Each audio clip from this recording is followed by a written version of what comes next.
I'm talking about the role of Wnt signaling in the metabolic reprogramming of melanoma cells. So we've worked for a number of years on two arms of the Wnt signaling pathway, both the canonical and the non-canonical Wnt signaling pathways. And we're looking at how this Wnt signaling network can metabolically reprogram melanoma cells to have an effect on metastatic potential of the melanoma tumours. While ligands can signal in a beta-catenin dependent or independent manner, sometimes referred to as canonical and non-canonical in the literature. The effects, as I said, are very context dependent. So Wnt pathways themselves are highly complex, redundant pathways used in developmental biology.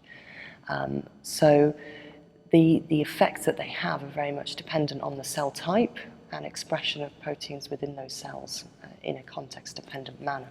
So what we've been looking at in terms of the Wnt beta-catenin pathway, the canonical Wnt pathway, is the effects it has on metabolism based on PTEN expression within those tumours. So there's a marked difference on the metabolic effects of Wnt beta-catenin signaling depending upon PTEN expression.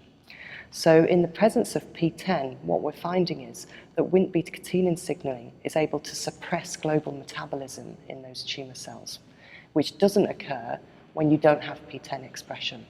And what we found is, through further investigations, is that this is a primary defect in mitophagy in those cells.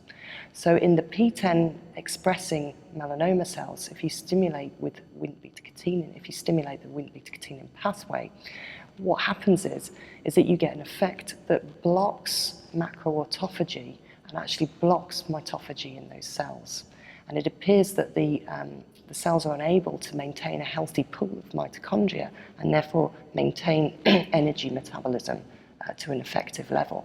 And this has a direct effect on the metastatic potential of those tumours.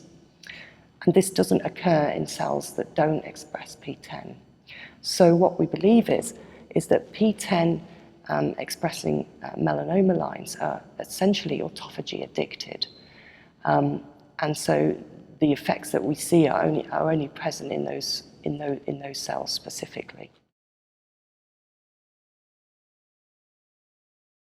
It's quite controversial at the minute what the role of the Wnt beta-catenin signaling pathway is in melanoma. I highlighted in my talk that some studies have suggested that it can be pro-metastatic and act as essentially an oncogenic pathway, and others suggest that high levels of nuclear beta-catenin is actually good for patient prognosis. So there's a real controversy in the literature at the minute. So what our work is doing is trying to delineate why there's those discrepancies, and we believe that a basal metabolism difference could be occurring in cells depending on PTEN expression. So we believe from our results that PTEN can really decipher whether or not the cells are going to respond to Wnt beta-catenin in a highly migratory and metastatic manner or not. So it appears to be context dependent based on PTEN. And the underlying difference is a basic metabolic switch that occurs in cells that express high levels of PTEN. It's not always clear cut whether it's pro-oncogenic or not. Now, it's difficult for the Wnt beta-catenin pathway. Predominantly has always been seen as a very pro-oncogenic pathway in a variety of tumour types, certainly in carcinomas. But in melanomas, which are derived from a different cell type than a basic epithelial cell, they're not a carcinoma, we see this differential effect of beta-catenin signalling. So it's not as clear-cut as it is for certain tumours, for example, like colorectal tumours, where definitely if you have high levels of beta-catenin, it's very bad for patient prognosis. In melanoma, we see controversy in the literature, discrepancies based on beta-catenin signalling. The conference as a whole has been very interesting in terms of new therapies, coming through and being promoted for melanoma patients.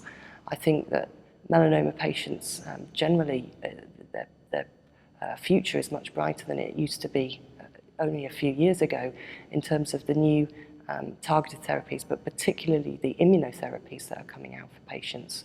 Those are having really exciting results. So I think it's an exciting time to be working in melanoma and to really be understanding the context of how the therapeutic field is moving along and how fast it's moving is a real highlight for this meeting.